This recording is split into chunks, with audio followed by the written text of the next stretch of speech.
मित्रों नमस्कार। आजकल शादी विवाह के सीजन है और हमारे दिव्यांगजनों की भी शादियां हो रही हैं।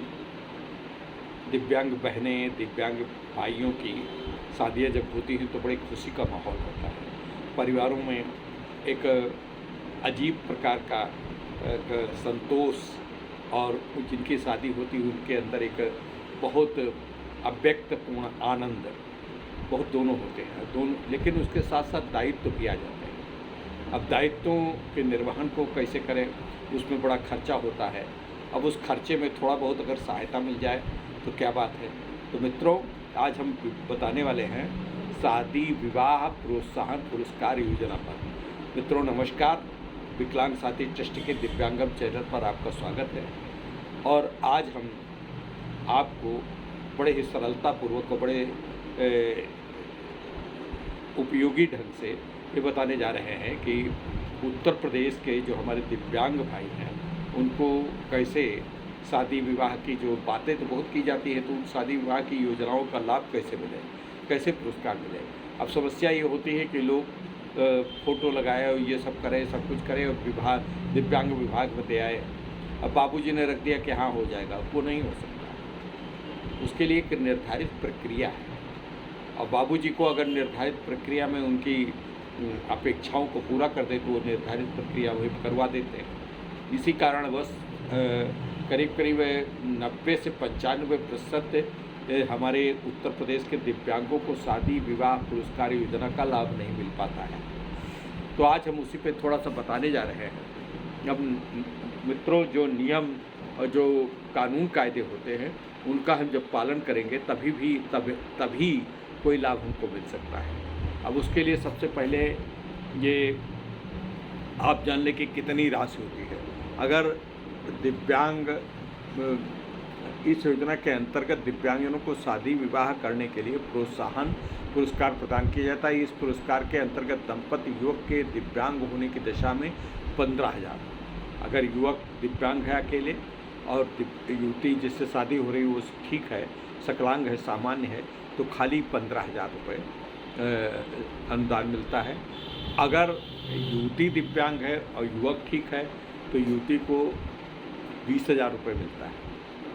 लेकिन कदाचित अगर दोनों दिव्यांग हैं तो 20 और 15 कितना हुआ, 35,000। तो इस प्रकार से ऐसी दशा में 35,000 रुपये दो उस युगल को, उस दंपत्ति को मिलता है।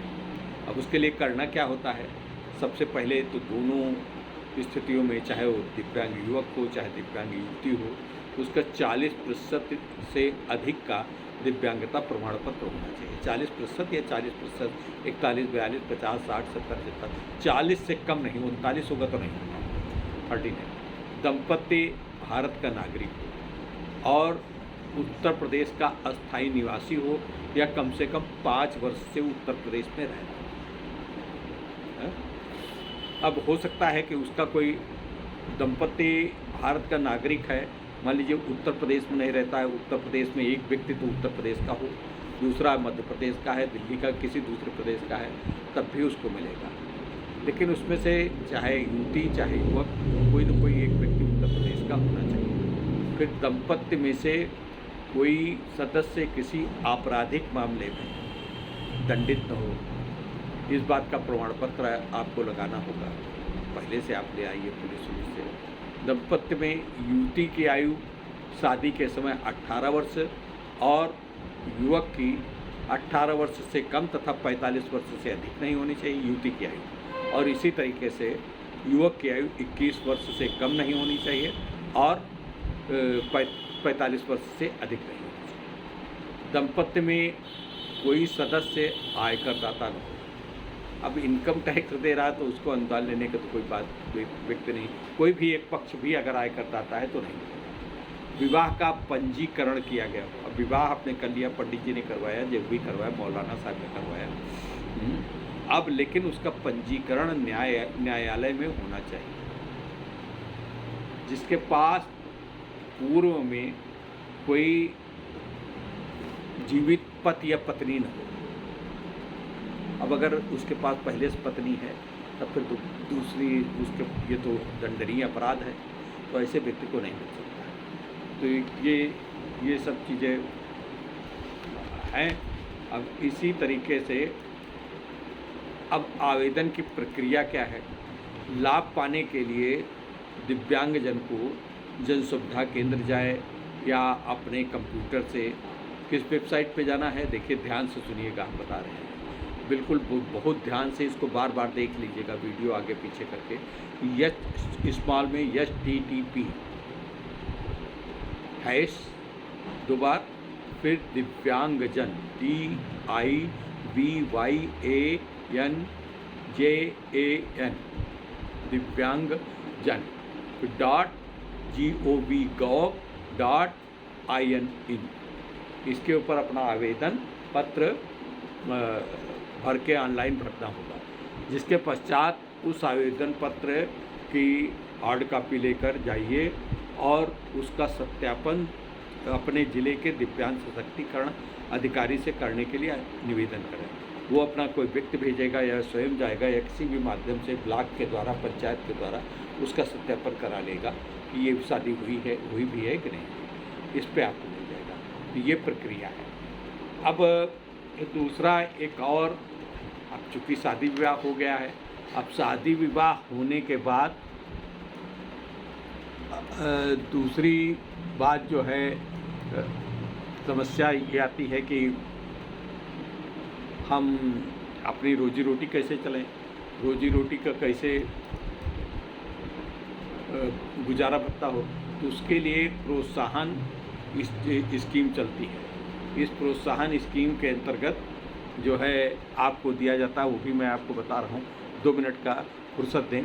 और दिव्यांगों के जो अधिकृत वेबसाइट है जिससे मैं ये सब सूचनाएं लेकर के आपको बता रहा हूँ, उसी से देख करके आप ये करें। इन वेबसाइट से लेकर के बहुत सी ठग एजेंसियां आपको ब्लैकमेल कर सकती कि मैं ये दिला दूंगा, ये दिला दूंगा।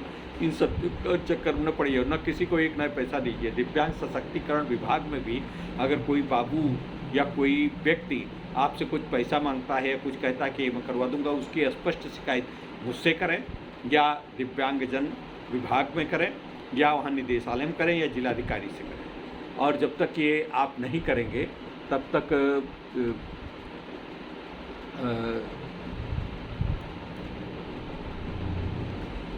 तक इसका कोई फ़ायदा नहीं।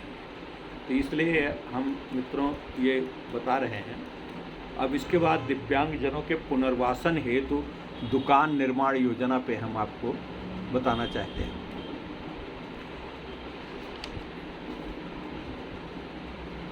ये भी पुनर्वासन दिव्यांग दुकान संचालन योजना के अंतर्गत ये भी ऑनलाइन ही है। इसकी भी शर्तें आपको मैं पढ़ के सुनाए दे रहा हूँ। पात्रता व शर्तें। पात्रता ये है कि 40% दिव्यांग होना चाहिए व्यक्ति। मुख्य चिकित्सा अधिकारी, सामुदायिक स्वास्थ्य केंद्र, प्राथमिक स्वास्थ्य केंद्र के चिकित्सक द्वारा प्रदत्त प्रमाण पत्र UDID और या समस्त श्रेणी के दिव्यांग व्यक्ति, जो ये किसको मिल सकती है? समस्त श्रेणी के दिव्यांग व्यक्ति को। ऐसे दिव्यांग व्यक्ति जिनकी आयु 18 वर्ष से कम न हो और 60 वर्ष से ज़्यादा। दिव्यांग मूल ऋण की वसूली भुगतान के 3 माह बाद ₹500 प्रति त्रैमासिक किस्त की दर से 30 समान किस्तों में अदा होगी। दिव्यांगजन जो किसी आपराधिक अथवा आर्थिक मामलों में सजा नहीं पाया हो, उसके विरुद्ध अगर किसी प्रकार की सरकारी धनराशि देन हो तो ऐसे व्यक्ति को मिल सकता है। दिव्यांगजन के पास दुकान निर्माण हेतु 110 वर्ग फीट की दुकान भर की पहले से ज़मीन हो। और ज़मीन को खरीदने के लिए तो फिर अलग चीज़ है। दिव्यांगजन द्वारा 5 वर्ष की अवधि को किराएदारी का पट्टा हो अथवा उपलब्ध है दुकान संचालन हेतु किराए या कार्यशील पूंजी। तो इस प्रकार से ऐसे लोगों को मिल सकता है। नगरीय क्षेत्र में ऐसा स्थान जहां पर व्यापार अथवा व्यवसाय चलने की पूर्ण संभावना हो। ग्रामीण क्षेत्र ऐसा स्थान जहां पर हम आवागमन की आसान सुविधा हो, व्यापार चलाने की, बढ़िया प्रक्रिया के चलाने की संभावनाएं हो। आय क्या है? दिव्यांगजन की वार्षिक आय समय समय पर शासन द्वारा परीक्षा लेखों में अलग अलग छूट की जाती है, उसके हिसाब से जो भी हो। बहरहाल 1 लाख से ज़्यादा आय सालाना नहीं होनी चाहिए। दुकान निर्माण हेतु मिलता है 20,000 रुपये। गुमटी हाट ठेला संचालन हेतु 10,000 रुपये धनराशि प्रदान की जाती है। दुकान निर्माण हेतु 20,000 और ठेला वेला लेने के लिए 10,000। और 20,000 में 15,000 की धनराशि 4% ब्याज पर ऋण के रूप में दिया जाता है और 5,000 रुपये अनुदान के रूप में। 5,000 आपको वापिस से नहीं करना। 20,000 अगर आप लेंगे तो 15,000 रुपये तो आप 4% ब्याज के हिसाब से, अगर नियमित किस्तें आप देंगे तब 4%, नहीं तो फिर ज़्यादा लग जाएगा। और इसी प्रकार 10,000 रुपये जो है अगर आप लेते हैं तो 7,500 की धनराशि 4% ब्याज की दर से वापस करना पड़ेगा और 2,500 रुपये आपको अनुदान। तो मुझको लगता है कि जो हमारे अनस्किल्ड लोग हैं उनके लिए तो बहुत बढ़िया योजना है। अब समस्या आती है कि आवेदन कैसे करें। आवेदन का प्रपत्र इस केंद्र लाभकारी माध्यम से ऑनलाइन आवेदन कर सकते हैं और आवेदन की अद्यतन स्थिति भी प्राप्त कर सकते हैं, उसमें क्या हुआ क्या नहीं हुआ। इसी तरह से भुगतान की प्रक्रिया क्या होती है? भुगतान आपके बैंक के खाते में आएगा, अगर स्वीकृत हो गया है तो आपके बैंक खाते में आएगा। ऋण की वसूली क्या होती है? दुकान की निर्माण हेतु अगर स्वीकृत लिया है तो अनुदान की संपूर्ण धनराशि जब आपको मिल जाती है उसके 1 साल के बाद से 500 रुपये प्रति महीने की दर से वसूल। और दुकान क्रय है तो अगर दुकान आप ठेला वेला खरीदे हैं तो वो जब मिल गया है पैसा जिस दिन से, उसके 3 महीने के बाद से 500 रुपये प्रति महीने के हिसाब से आपको किस्त देनी पड़ेगी। अब किसी भी किस्त में अगर ब्रेक हो गया तो आपका अनुदान राशि चली जाएगी। आपको बिल्कुल नियमित रेगुलर ब्रेक उसका अदा करना है। खोखा गुमटी हाट ठेला क्रय स्वीकृत मूल ऋण की वसूली भुगतान के 3 माह बाद 250 रुपये प्रति त्रैमासिक किस्त। अब त्रैमासिक किस्त है 250 और त्रैमासिक किस्त वैसे 500 रुपये भी, अब मैं मासिक कह गए शायद वो गलत बात है। त्रैमासिक 3 महीने 500 देना, भी इतना भी नहीं कर सकता है व्यक्ति तो फिर बेकार है। तो मतलब इतने पे आपको करेंगे। तो मित्रों आज का टर्न विकलांगों की बात पे, दिव्यांगों की बात के लिए टर्न नहीं चुना गया है और इस पर कोई भी वक्ता कभी भी आ सकता है और हम दिव्यांगों की बात शुक्रवार को करा करेंगे। तो मित्रों आज थोड़ा विलम्ब से वीडियो आ रहा है क्योंकि आज जिनका टर्न था उनकी तबीयत बहुत ख़राब है, इसलिए हमको इस पर उसी सामग्री को हमको इस पर प्रस्तुत करना पड़ा। और मित्रों कोई कठिनाई हो, कोई परेशानी हो, कोई दिक्कत हो तो आप हमसे बिना झिझक 10 बजे दिन के बाद से लेकर के 6 बजे शाम तक 7007846347 पर बात करके आप समाधान प्राप्त कर सकते हैं। हम आपकी सेवा में तत्पर हैं। मैं विकलांग साथी ट्रस्ट का राष्ट्रीय अध्यक्ष हूँ और इस यूट्यूब का CEO चीफ एग्जीक्यूटिव ऑफिसर। तो आपकी मैं से मैं कोई सरकारी तंत्र या सरकारी एजेंसी से कतई किसी भी रूप में नहीं जुड़ा हूँ। लोग बहुत कभी लोग कह देते हैं कि मेरी पेंशन कब आ गई, आप तो विकलांग विभाग से हैं। मैं विकलांग विभाग, दिव्यांग सशक्तिकरण विभाग से मेरा कोई जुड़ाव नहीं। मैं एक प्राइवेट व्यक्ति हूँ और मैं अलग से हूँ, NGO है मेरा किसी विभाग से, सरकारी तंत्र से मतलब कोई जुड़ा नहीं। हाँ, उनकी वेबसाइट देखता हूँ, अखबार पढ़ते हैं या अन्य तरीक़ों से माध्यमों से सूचना, जब चूँकि हम YouTube चैनल चला रहे हैं और आपके हितों से जुड़े हैं तो ये सेवाएं तो हमको, ये सूचनाएं तो हमको संग्रहित करनी ही पड़ेगी। तो मित्रों आप थोड़ा सा अच्छा, अब आपका ये YouTube चल रहा है, आपके लिए चल रहा है तो कम से कम आप इसको देखें, इसका प्रचार प्रसार करें, इसके सब्सक्राइबर बढ़ाएं, इसको लाइक करें, आप इस पर कमेंट दें, कुछ कमेंट दें तो इससे आपका ये चैनल थोड़ा सा ऊंचाइयों पर पहुँचेगा। तो मित्रों आज की बात बस यही तक, फिर मिलेंगे अगले शुक्रवार को। आपकी बात को, दिव्यांगों की बात, इस आज शुक्रवार की जो वीडियो आएगा वो उसका शीर्षक ही है दिव्यांगों की बात। नमस्कार, शुभकामनाएं।